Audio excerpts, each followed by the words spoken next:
Alors, première chose, s'assurer d'abord de la profondeur de l'eau. Donc le mieux, c'est d'y aller à pied et de sonder.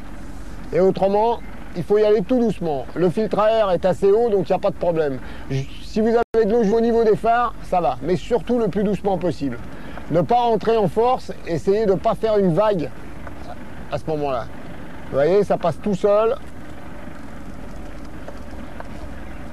Bon, il y a toujours le risque que le fond soit mou. Pour l'instant, tout va bien.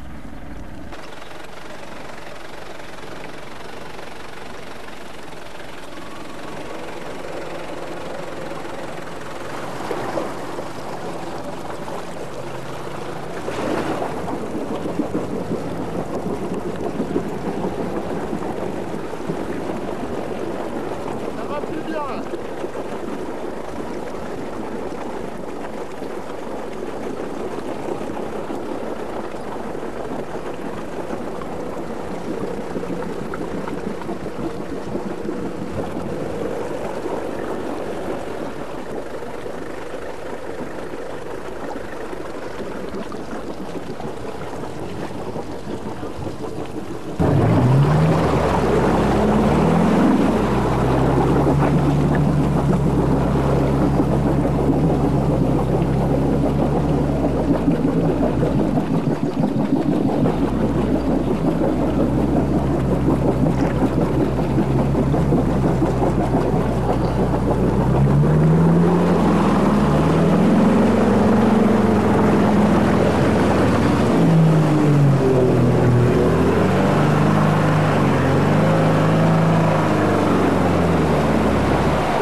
Bon, petite analyse de la situation.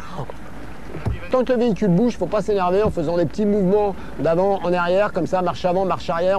Tant qu'on arrive à bouger, il y a de l'espoir.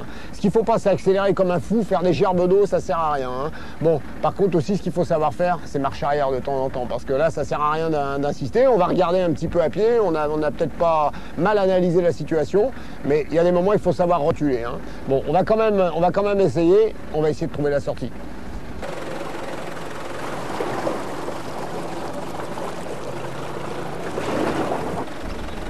Je pense que par là, ça sera plus raisonnable.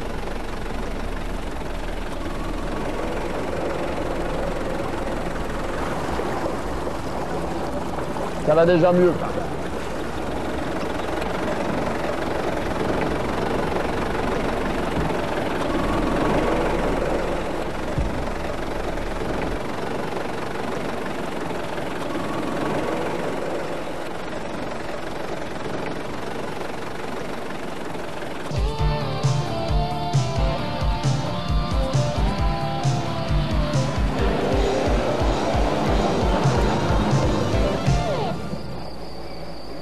Le sable, peut-être le plus grand moment, mais aussi le plus difficile.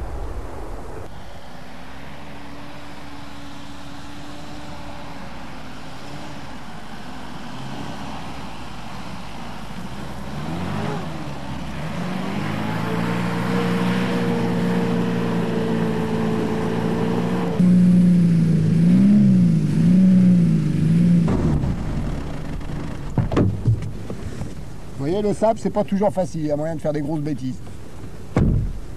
Alors, les deux plus grosses erreurs. La première, vous avez vu, vous arrivez, vous n'avez pas dégonflé les pneus. Il fallait dégonfler les pneus. Là, c'est le meilleur moyen pour se planter. Et la deuxième grosse erreur, quand vous sentez que ça n'avance plus, qu'il n'y a plus de progression, arrêtez d'accélérer. Ça ne sert à rien d'accélérer fort et de creuser. Vous avez vu, ça fait joli, il y a des grosses gerbes de sable, mais c'est fini. Donc, avant que ça soit catastrophique, arrêtez-vous et essayez de reculer.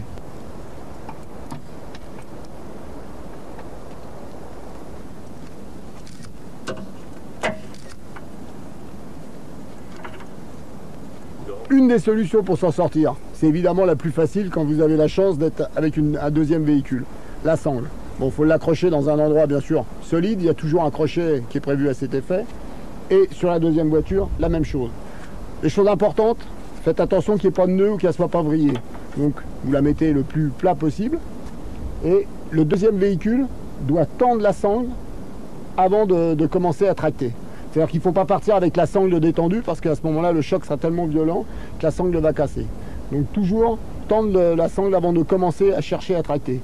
Chose importante aussi, le véhicule qui vous sort doit avoir mis les petites vitesses pour ne pas fatiguer l'embrayage, pour ne pas travailler sur l'embrayage. Chose importante, une fois que la sangle est tendue, ne restez pas à côté, ça peut être dangereux si ça casse. Donc une fois que c'est tendu, éloignez-vous. Bien sûr, là, je retourne à mon véhicule et je mets la marche arrière pour aider le véhicule qui me tracte.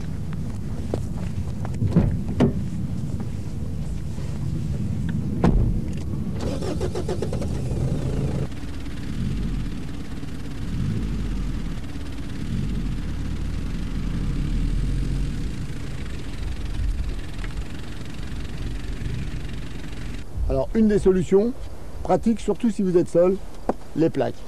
Donc là, par exemple, on est planté, on va essayer de se sortir en marche avant. Donc, la première chose à faire, avant de commencer à mettre la plaque, c'est déjà de dégager l'avant de la roue.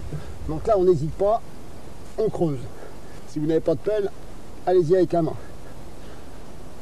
Le principal étant, il faut vraiment bien creuser de façon à ce que... Vous voyez, là, c'est pas bon, par exemple. Il faut vraiment que la plaque s'engage sous la roue. Et si ça ne suffit pas, si vous n'y arrivez pas à la main, à ce moment-là, vous n'hésitez pas même à prendre le cric pour soulever le véhicule. Voyez, voilà. De façon à ce que quand on va essayer d'avancer, la roue va vraiment monter sur la plaque. Alors c'est toujours à l'arrière. Si vous avez 4 plaques, vous pouvez en mettre à l'avant, mais quand vous en avez que 2, il faut savoir que dans 80% des cas, c'est l'arrière qui sort la voiture. Donc toujours à l'arrière. Allez, pareil des deux côtés. Allez, on y va.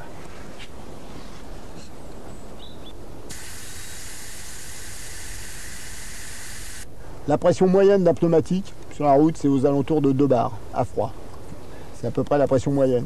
Maintenant, quand vous voulez jouer dans le sable, vous pouvez dégonfler. Il faut dégonfler, ça vous passerait beaucoup plus facilement et vous protégerez le véhicule. La bonne pression, 1 bar 4 à peu près. Donc la valeur moyenne, 2 bars, dans le sable, 1 bar 4.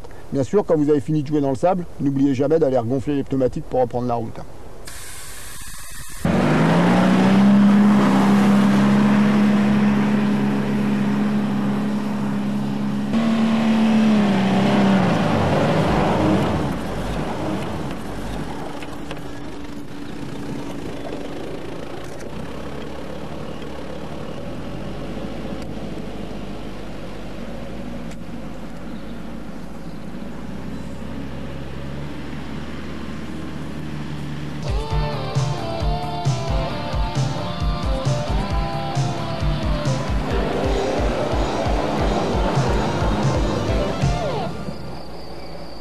Le tout-terrain, c'est l'improvisation et le freinage d'urgence en fait partie.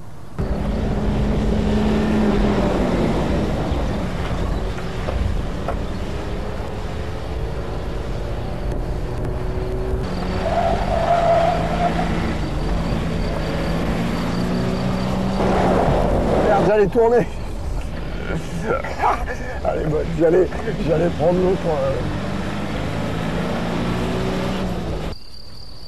Alors, le freinage d'urgence, quand vous vous faites surprendre, vous freinez très très fort avant l'obstacle, mais surtout, vous relâchez avant l'obstacle. C'est-à-dire qu'au moment où vous allez redescendre dans la saignée ou la bosse, à ce moment-là, il faut relâcher les freins pour que les suspensions puissent remonter, pour éviter de talonner.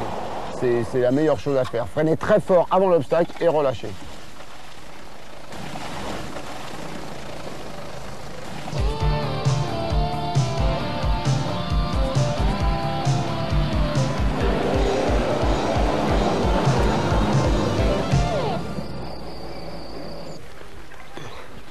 Voilà, pour parler des pneumatiques, quand vous serez rendu au bout des capacités de votre véhicule, c'est parce que vous serez rendu au bout des capacités de vos pneus. Ça, c'est des pneus qui sont faits pour la route. Alors quand vraiment vous voulez en faire plus, quand vous voulez aller encore plus loin dans la boue, dans les terrains difficiles, il va falloir passer à ça. C'est-à-dire un pneu vraiment ciblé tout terrain, c'est-à-dire avec des crampons, une grosse culture. Voilà.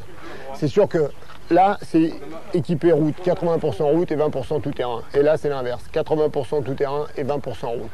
Donc quand vous voulez en faire plus, n'hésitez pas, passez à ça. Bon, quelques éléments de sécurité quand vous partez en galère. Une paire de gants, toujours utile. Un caouet, un ciré, quand vous avez les pieds dans l'eau, ça peut être très bien. Bon.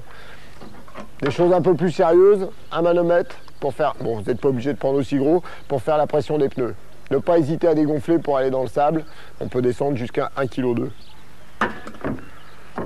Si vous voulez encore plus sérieux, des plaques de désensablage pour vraiment les conditions difficiles.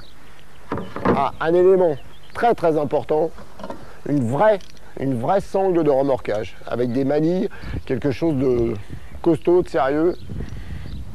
Ça peut vous aider vous et aider les autres. Voilà, on peut toujours en rajouter, on peut mettre ce qu'on veut, des pneus spéciaux et bien sûr moi il y a mes éléments indispensables à moi, mes cannes à pêche et ma boîte de pêche.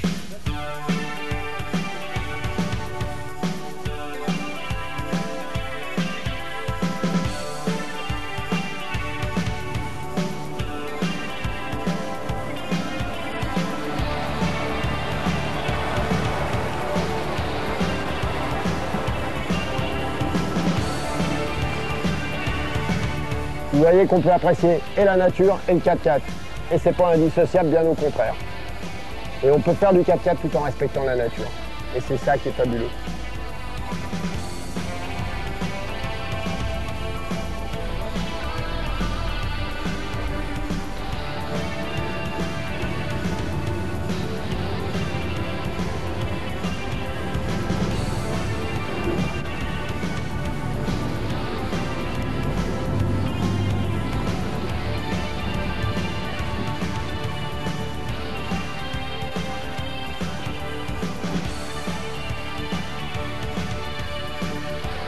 J'ai des touches en plus.